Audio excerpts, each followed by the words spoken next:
Hello princesses! Today I'm going to be talking about the Innisfree Vintage Filter Smudge Blur Lipsticks. So for this one, as usual, I'm going to have a product description, packaging, swatches, and then my final thoughts for the review. So if you'd like to jump to any parts of those reviews, please use the timestamps on this side to jump to those sections. So for these ones, the product description says, slim lipstick that creates pretty lips by smudging naturally on the lips. Texture that smudges naturally. Easy to smudge, soft texture, fits delicately on lips without the thick or heavy sensation and creates gradient lips easily. Filter-like blurring effect. Velvety texture and filter edited like smooth and even blurring effect create film camera photo like vintage mood dreamy lip makeup. That part of that was just like a bunch of keywords that don't fit together, but okay. Handy portable size for matte powdery filter anytime, anywhere. Easy to draw, slim design, good for smudging naturally along the lip lines to create overline lip makeup that makes lips fuller than original lips. So the product description is really like all over the place, especially the middle section about the filter. That was just like a bunch of keywords, but that basically was saying that like it's a velvety texture and it smudges really easily so that you can create like a blurring effect for the lips. So I feel like I almost needed to write all of that down and then rewrite it in a way that makes more sense, because even reading that out loud, I'm like, it just keeps going. Like the sentence doesn't go anywhere, but it just keeps going. So onto the product packaging. I think that the packaging of these is really, really cute. It comes in the same pink and minty kind of green packaging that the rest of the collection comes with, which is really nice, and it has gold foiled information. I really like, for me personally, that they have the names of the product of the colorway on the side as well as the number, because they do look exactly the same. So luckily there's only two. It's a bit easier to tell them apart when you have the names on the side. These are very small. So when they say slim, they're not meaning like slim as in like the size, the height, but actually the width of the lipstick is very small. So if I compare it to something that I think a lot of people have, which is a MAC lipstick. So it's like at least half the size of the bullet. So they are very slim that way. There are only two colors in the collection, an orangey color and a more pinky color. So shade number 1 is called Vanilla Pink Filter, which I just lost, which is kind of like a light pinky peachy shade. So you're supposed to be able to smudge them out like this, which I think is really cute. And it does give a bit of a lighter finish, but it also picks up on all of those dry patches on your lips.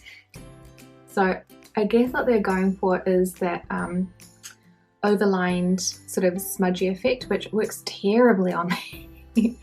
I know, terribly on me, because the edge of my lip is really like prominent. And so when you smudge over the top of it, it just looks like I've applied it really badly. It doesn't look trendy or cute, it just looks bad. So this is how the pink filter would look if it was smudged. So less of an application. You can see a lot more of the texture on my lips. They're quite wrinkly, but they're also quite dry in the inner center, so you won't be able to see it from a distance, but up close I can certainly see it. So this is how it would look with a full application, which is really cute. I actually very much like this color. I think it looks really sweet, but the texture of the lipsticks does bother me after a few hours. It starts to sort of like mush up in the center and it feels very gummy. It's not the most flattering on dry lips. It's not terrible. It's better when you use a full application rather than the smudged application, because the smudging raises the flakes on the lips. So you're obviously going to get more prominent flakes that way, but with a fuller application you get more prominent wrinkles. And it's just to do with how the formula is. It kind of, yeah, it's not terrible. It's not making them look worse than they normally would be, but it's not doing them any favors either. I really like the color though. I think it's really pretty. It's not one that I pick up often just because of how it wears throughout the day. I find that it just gathers in the inner rim of my lip and I end up having to like scrape it off with my teeth, and I don't like that. So this is number 1, Vanilla Pink Filter. Number 2 is called Milk Rosy Filter. So I'm going to do the same thing and I'm going to do the smudging first. So you probably could create a gradient with these ones together. This one you can create a gradient without another lip product. So that's how it would look as a smudged application or a gradient, because that's what I would do to make a gradient anyway. I would smudge it out like that. I'm not going to go over my lip line because I just think it looks really bad. This looks really pretty. It's a bit more of a like brownie pink than I would like, but it does look really nice. I have exfoliated my lips by taking off the other colour so they look smoother, and it does look really pretty. So I guess it would work really well if you have really nice, smooth, flake-free lips. It's probably something I'd recommend for you. So now I'm going to do the full application. And this is how we are looking. I don't particularly like this colour. It's just not one of my favourites. It's not terrible, but I prefer a pinkier pink rather than a more brown. But it almost looks, yeah, more browny orange. It's supposed to be like pink. So I will find a picture of what it's supposed to look like and put it next to what it does look like, which to me is not the same thing. But otherwise it's a cute colour if you like browny pinks. So this is number 2, Milky Rosy Filter. So for these ones, I really wanted to like them because I thought that the colours were so pretty on the little swatches. But honestly, I don't really like them that much, especially the pink. I was really disappointed with how that looked on the swatches in comparison to how it looked on me. I did like the colour of the lighter one, the, what is this one called? Vanilla Pink Filter, because it is a really nice pinky peachy colour. I'm so blue, I'm so sorry. There's sun, clouds, yeah.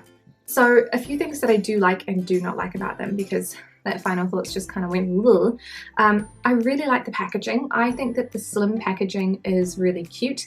It's really handy, especially if you're just slipping it into a handbag or purse because it's so teeny tiny. The 2 colours I was, like I said, very disappointed by. I just didn't like them that much. I thought I would. Like, I looked at both of them and I was like, the swatches of those, beautiful, I'm gonna love them. Didn't really like them at all. And then also the texture.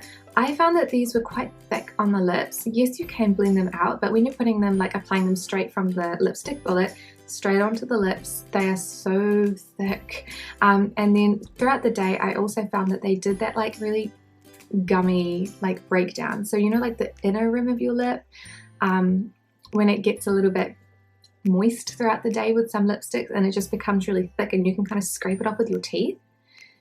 Yeah, like that.